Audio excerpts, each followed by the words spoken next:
शुक्र है बाबा जी। बाबा जी, आपके समुख हमारी एक अर्ज है। आप फरमाते हैं कि असल शब्द गुरु है। क्या जो संत महात्माओं की या गुरु साहबान की बानियों में शब्द पढ़ते हैं वो शब्द नहीं है? फिर शब्द क्या है जो गुरु है? प्लीज विस्तार पूर्वक हमें समझाइए। बेटा, इंसान हर एक चीज़ का अपना तर्जुमा करता है और अपनी तरफ से आसान तर्जुमा करने की कोशिश करता है। अब जब आपने लफ्ज़ शब्द इस्तेमाल किया है तो कैसे इस्तेमाल किया है?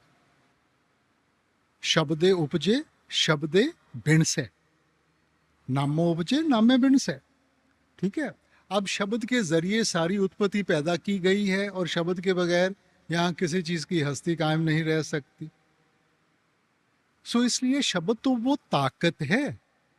एक नाम जुग चार उदारे, वो शब्द वो नाम जिसने चारों जुगों को तारा है। अब वो क्या किसी लफ्ज के दायरे में बंद हो सकती है ताकत? जब भी आपने शब्द का जिक्र किया है,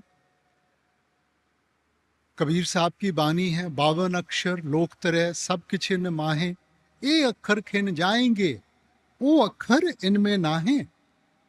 और इसी सोच को आगे ले जाते हुए गुरु घर ने फरमाया था, जिस वक्खर को लैंड तू आया, राम नाम संतन घर पाया। सो ये जो अखरी लफ्ज है ना, ये समझाने के लिए इस्तेमाल किए गए हैं, मगर जो असल शब्द है वो तो क्रिएटिव पावर है।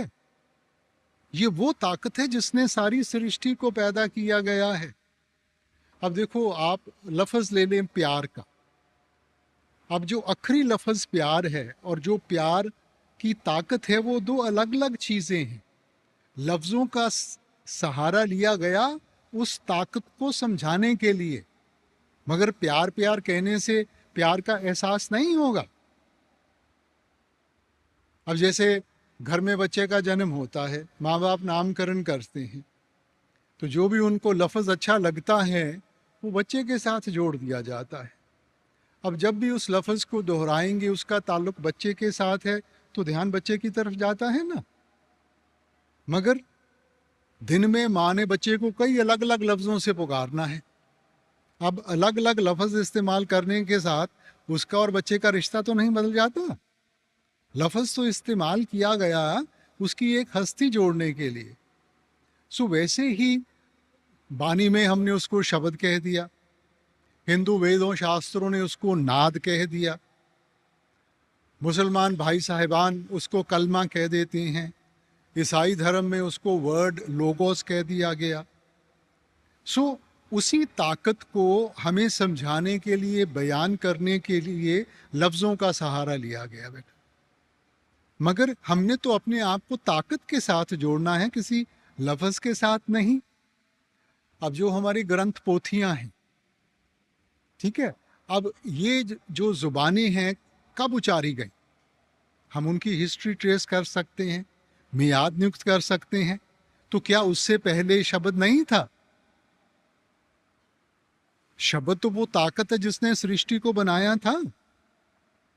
सो वो किसी एक जुबान के दायरे में बंद नहीं हो सकती, वो तो इन जुबानों से, सभी चीज़ों से ऊपर है ना। अब ये जो ग्रंथ पोथियां हैं, ये महापुरुषों ने लिखी, ये उनकी जिंदगी का अनुभव है, उनकी जिंदगी का निचोड़ है। ये अनमोल दौलत आप हमें दे के गए हैं कि हम उनको पढ़ के कुछ सीखें और उसको अपने सामने रख के अपने आप को उसमें ढालने की कोशिश करें। हम उसका एक लिटरल मीनिंग ले लेते हैं कि जी ये कोई खास लफ्ज़ है। चलो, अगर लफ्ज़ भी है तो फिर कौन सा लफ्ज़? ग्रंथ पोथियां तो इतनी लफ्ज़ों के साथ जुड़ी हुई हैं ना। हमने अपने आप को उस एक नाम के साथ जोड़ना है। इसलिए आप कहते हैं इस जग में नाम अलभ है, गुरमुख बसे मन आए। ये वो ताकत है जिसकी पहचान हमें नहीं हो सकती। गुरमुखों की संगत में जाते हैं, वो युक्ति समझाते हैं, उस युक्ति को अपनाएंगे, ध्यान को अंतर्मुख करेंगे, तब हमें उस सच्चे शब्द की पहचान होगी। कबीर साहब की भी बानी सुनते हैं ना, कबीर आधी साख यह कोट ग्रंथ कर जान, नाम सत जग झूठ है, सुरत शब्द पहचान। कि जब सुरत को शब्द के साथ जोड़ेंगे तब उसका एहसास होगा, तब उसकी पहचान होगी। ये कोई अखरी लफ्ज नहीं है। अब ये जो हम पंजाबी जुबान बोलते हैं, कुछ साल पहले तो ये जुबान नहीं थी बेटा। तो क्या इसके पहले कोई मुक्ति नहीं हासिल करता था? किसी को शब्द की पहचान नहीं थी बेटा। सो लफ्ज उचारे गए हैं हमें समझाने के लिए। अब ये शब्द को हम अंग्रेजी में तर्जमा करें, हम इसको वर्ड कहेंगे। तो ईसाई धर्म में भी यही फरमाया गया है, in the beginning was the word and the word was with God and the word was God. शुरू में वो शब्द था, वो शब्द मालिक के पास था, वो शब्द ही मालिक था, शब्द ही मालिक था। And all things were created by it, और सब कुछ उसके जरिए बनाया गया, और इसके बगैर यहां किसी चीज की हस्ती कायम नहीं रह सकती। गुरु घर की बानी में आपने फरमाया, उत्पत परलय शब्दे होवे, शब्दे ही फिर ओपत होवे। शब्द वो ताकत है जिसने सृष्टि बनाई है, जिसके बल के ऊपर दुनिया खड़ी है। मालिक अपनी मौज में आके सृष्टि से शब्द को वापस बुला लेगा, सब चीज की हस्ती खत्म हो जाएगी। अपनी मौज में आकर दुनिया को फिर से कायम करना है, शब्द ही फिर ओपत हो गए। इसलिए वो ताकत है बेटा, वो क्रिएटिव पावर है, कोई लफ्ज नहीं है। और शब्द ही गुरु है बेटा, शब्द गुरु सुरत तुन चेला। सो जो बाहर का जिस्म है वो तो सिर्फ समझाने के लिए है, सच्चा गुरु तो शब्द है। और शब्द कहाँ है? हमारे अंदर है। इस देही विच नाम निधान है, पाइये गुर के हेत अपार। वो आपके अंदर है, क्योंकि अगर मालिक उसको वापस बुला लेगा, हस्ती खत्म हो जाएगी। नौ निध अमृत प्रभ का नाम, देही में इसका विश्राम।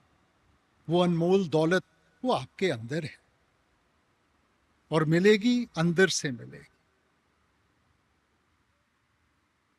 शुक्र है बाबा जी, शुक्र है।